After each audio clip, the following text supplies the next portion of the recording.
오늘 본문의 제목은 오직 한 길, 십자가뿐이라는 제목을 갖고 나누겠습니다. 본문 마태복음 11장 25절에서 30절은 마태복음 11장의 총결론이자 산상수훈으로부터 여기까지 흐름의 총결론이기도 합니다. 한마디로 말하자면 생명의 길은 십자가의 길이고 더 쉽고 가볍다라고 말씀하십니다. 이 말씀을 하시는 이유는 지난주 본문에서 보았듯이 갈릴리 사역의 실패로 말미암은 것입니다. 말씀을 가진 유대 백성들은 하나님이 보내신 자 세례 요한도 보았고 또 하나님의 구원 약속인 메시아도 보았습니다. 뿐만 아니라 하나님의 격정적인 개입이 나타났는데 그 이적을 만나고도 거부하고 배척했으니까요.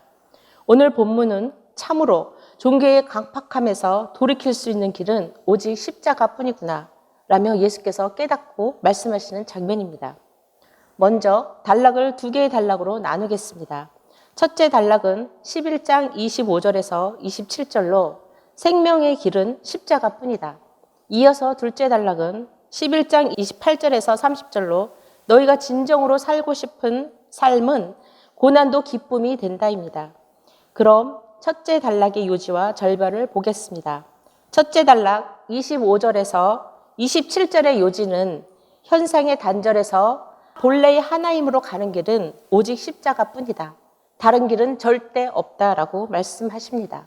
25절 그때 예수께서 대답하여 이르시되 천지의 주제이신 아버지여 이것을 지혜롭고 슬기 있는 자들에게는 숨기시고 어린아이들에게는 나타내심을 감사하나이다. 그때 예수께서 대답하여 이르시되 여기서 그때란 갈릴리 사역 실패 후를 말합니다. 대답하여는 아파크리노마이는 앞선 일에 대하여 보이는 반응으로 깨우쳐 이르시되입니다. 그리고는 예수께서는 마태복음 6장에서 하늘에 계신 우리 아버지여가 아닌 천지의 주제이신 아버지여라고 말씀하십니다. 왜 예수는 천지의 주제라는 표현을 했을까요? 우리는 그 이유를 창세기 14장에서 살펴볼 수가 있습니다. 창세기 14장 이야기는 아브라함 조카 롯이 포로로 잡혀갔다는 소식을 듣고 아브라함이 자기 부하 318명을 데리고 가서 그돌라오멜 사개 연합국을 이기고 뺏겼던 재물과 사로잡힌 롯을 데리고 오는 이야기입니다. 돌아오는데 살렘왕 멜기세덱이 떡과 포도주를 가지고 나와 전지의 주제이시여 지극히 높으신 하나님이여 아브라함에게 복을 주옵소서 너희 대적을 내 손에 붙이신 지극히 높으신 하나님을 찬송할지로다. 멜기세덱은 적은 숫자로 강력한 연합국을 이기게 하신 것은 다 하나님의 섭리에 있다. 하나님이 이 역사를 주관하시는 분이시다라는 것을 아브라함에게 전하고 있는 것입니다. 이에 아브라함도 당신 말이 맞습니다 라며 전적으로 동의하며 찬송으로 고백을 하는데 전쟁에서 취한 것에 11조를 드립니다. 왜 아브라함은 입술로만 찬송하지 않고 11조를 드렸을까요? 그것은 그 다음 소돔왕에 요구하는 조건에 답을 하는 아브라함에게 이유를 찾을 수가 있습니다. 소돔왕은 전쟁에서 지쳐 돌아온 아브라함에게 떡과 포도주커녕 이렇게 요구합니다. 사람은 내게 보내고 물품은 내가 가져라. 너가 힘들게 싸웠으니까 사람은 나에게 주고 물품은 내가 주는 거다. 이것이 무슨 말입니까? 전쟁에서 갖고 돌아온 전리품은 아브라함 것인데 왜 자기가 주는 것처럼 생색을 내는 것입니까? 이에 아브라함은 말합니다. 천지의 주제이시여 지극히 높으신 하나님 여호와께 내가 손을 들어 맹세하노니 내게 속한 것은 실 한 오락에나 들매끈 한 가독도 내가 가지지 아니하리라. 저 같으면 낑낑대고 갖고 왔을 텐데 아브라함은 하나님이 실제인 사람으로 소속이 확고하고 명확한 사람임을 봅니다. 그러니까 아브라함이 찬송으로 11조를 드린다는 것은 이 모든 것이 하나님께 속한 것이고 하나님으로부터 왔고 나 또한 하나님의 섭리를 누리는 자다라고 선포하는 것입니다. 그래서 하나님의 주권을 의뢰하고 하나님의 자녀로 살아가는 자임을 고백하는 것입니다. 이렇듯 천지의 주제이신이라고 표현하시는 예수님은 십자가의 길이 곧 하나님의 섭리입니다 라고 말씀하시는 것입니다. 또한 예수는 천지의 주제이신 지극히 높으신 하나님을 천지의 주제이신 아버지라고 바꿔버립니다. 왜일까요? 아들이니까요. 하나님이 보내셨잖아요. 그러니까 아들은 아버지를 그냥 신뢰하고 믿고 아들이 할 일을 아버지에게 맡겨버리는 것임을 강조하는 것입니다. 그리고는 십자가의 비밀을 깨닫게 해주셔서 감사하나이다. 액자 모르게요 라고 고백합니다. 이 십자가에 숨겨진 비밀이 무엇일까요? 그것은 지혜롭고 슬기로운 자들, 즉 바리새인, 서기관, 세상의 경쟁, 우열, 지배 현상의 사람들에게는 숨기시고 어린아이들에게는 나타난다는 것입니다. 먼저 숨기시는 성경 구절은 이사야 8장 17절과 이사야 45장 15절, 마태복음 12장 28절, 고린도전서 1장 20절, 22, 23절을 참조해 주시기 바랍니다. 그럼 이 비밀을 누구에게 나타내신다고요? 어린아이들에게는 나타내 보이신다는 것입니다. 이 어린아이는 아버지의 사랑을 듬뿍 받아 생각으로 살지 않고 본성으로 살아가는 자들입니다. 마태복음의 중심장이자 핵심장인 18장에서 너희가 어린아이같이 되지 않으면 결단코 천국에 들어가지 못한다 라고 말씀하셨듯이 이들은 세상의 경쟁, 우열, 지배의 소속이 아닌 나를 사랑하셔서 자기 생명을 내어주시는 그 아버지의 가슴을 만나 자기 가슴이 깨져 아버지의 나라에 소속된 자녀들입니다. 이것을 깨닫고 예수는 바로 무릎을 탁 치십니다. 26절, 옳소이다. 이렇게 된 것이 아버지의 뜻이니이다. 갈릴리 사역이 실패로 된 것이 아버지의 십자가 비밀이 담겨있는 섭리였군요. 이 어린애 같은 심령만 받을 수 있는, 그리고 세상의 경제 우열 지배에 사는 자는 결코 보이지도 받을 수도 없다는 것을요. 그리고 27절에 이렇게 말씀하십니다. 27절, 내 아버지께서 모든 것을 내게 주셨으니 아버지에는 아들을 아는 자가 없고 아들과 또 아들의 소원대로 계시를 받은 자 외에는 아들을 아는 자가 없느니라. 여기서 내 아버지께서 모든 것을 내게 주셨으니 이것은 아들과 아버지는 하나이며 한 아들에게 나타난 아버지입니다. 즉 예수 그리스도는 하나님의 현현이자 계시입니다. 아버지 외에는 아들을 아는 자가 없고 이 말씀은 이 아버지 외에 아들을 안다는 것은 불가능하다는 의미입니다. 그리고 아들과 아들의 소원대로 계시를 받은 자 외에는 아버지를 아는 자가 없다는 것입니다. 오직 아들을 통해서만 아버지의 마음을 받을 수 있다는 것이지요. 이제 둘째 단락인 28절에서 30절을 보겠습니다. 이 단락의 요지는 너희가 진정으로 살고 싶은 삶을 살 때에는 고난도 기뻐한다입니다. 삶이 괴로운 것은 너희 가슴이 원하는 삶을 살지 않기 때문이다 라는 것입니다.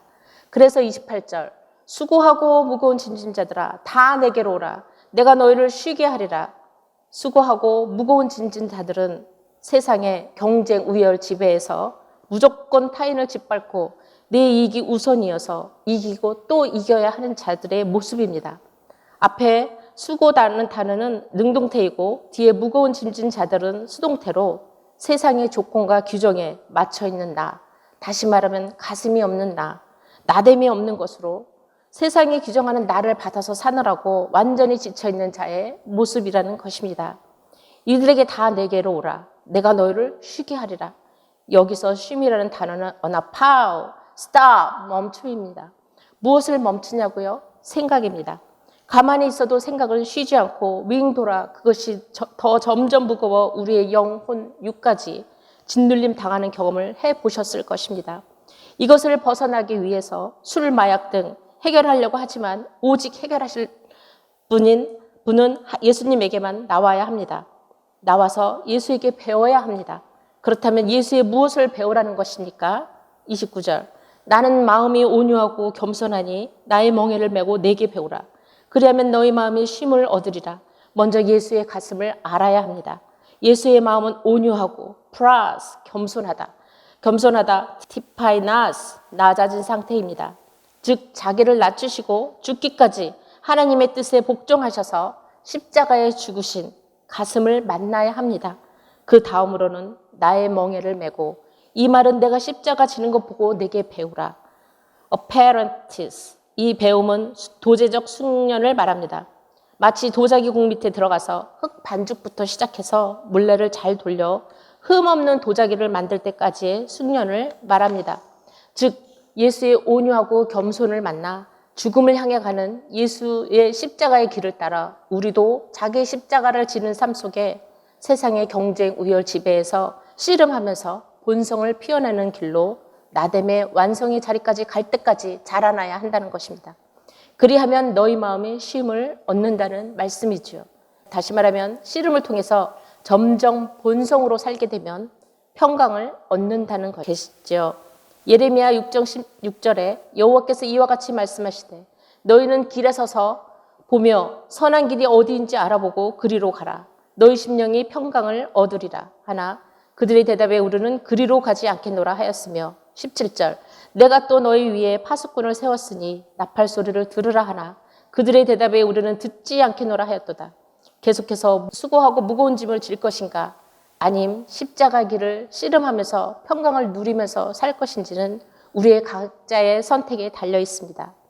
이제 마지막 30절을 보겠습니다. 30절 이는 내 멍에는 쉽고 내 짐은 가벼움이라. 여기서 쉽고라는 단어는 freitas, fit, 내 몸에 딱 맞는다는 것이고 내 짐은 가벼움이라. elabris, ezel. 이 에젤이라는 단어는 굉장히 승용되어서 자연스럽게 쉬운 것이라는 의미입니다. 그러니까 십자가의 길은 하나님의 본성으로 살아가는 씨름을 하면서 숙련해 나가면 어느덧 자기 몸에 맞춰져서 즉 나의 나담의 본성으로 쉽게 살아가게 되어 있다는 말씀입니다. 마치 수영을 다 배우면 물에 편안히 둥둥 쉽게 뜨는 것처럼 말이지요. 여기까지 본문 주제의 오직 십자가 뿐이다의 내용과 의미였습니다. 이제 제 삶의 세 가지 내용으로 정리해보면 1. 어린아이가 되어라. 2. 본성이 자라도록 숙련하고 배워라. 본성으로 살아라. 3. 본성으로 살아라. 이 앞에 단어를 해서 CLO를 기억하면서 살아보겠습니다. 나눔 가이드 11장 30절에 내 멍에는 쉽고 내 짐은 가벼움이라. 이 말씀이 선뜻 가슴에 와 닿으시는지요? 아니면 정반대로 십자가 길이 어렵고 무겁다 하시는지요? 서로 왜 그런지를 나누어 보겠습니다. 기도하겠습니다. 하나님, 오늘 말씀을 들었습니다.